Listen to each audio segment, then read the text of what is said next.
সিলেট আম্বরখানা কোম্পানীগঞ্জ ভোলাগঞ্জ মহাসড়কে ঘন ঘন দুর্ঘটনা রোধে সচেতন এলাকাবাসীর উদ্যোগে মানববন্ধন অনুষ্ঠিত হয়েছে।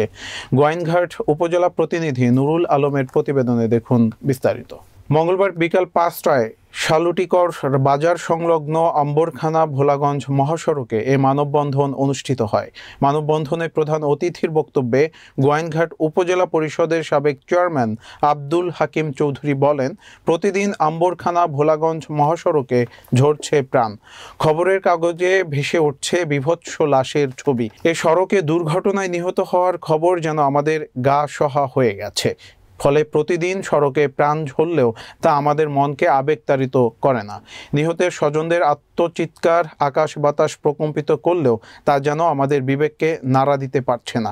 বক্তব্যে তিনি মহাসড়কে সুষ্ঠু তদারকি, হাইওয়ে পুলিশ নিয়োগ, নির্দিষ্ট দূরত্ব বজায় রেখে স্পিড ব্রেকার স্থাপন ও অদক্ষ গাড়ি চালকের অনিয়ন্ত্রিত গতি রোধের দাবি জানান। ছাত্র সংগঠন, শ্রমিক সংগঠন ও বিভিন্ন দলীয় ও অঙ্গ সহযোগী সংগঠনের শত শত নেতাকর্মীদের অংশগ্রহণে মানববন্ধনে বিশেষ অতিথির বক্তব্য রাখেন গোয়াইনঘাট উপজেলা আওয়ামী লীগের সাংগঠনিক সম্পাদক, Nandirgaon UP chairman S Kamrul Hasan Amirul, BNP নেতা জসিম উদ্দিন, প্রেস ক্লাব সভাপতি এম এ মতিন, হাজী ফরিদ আহমদ সহ আরও অনেকে।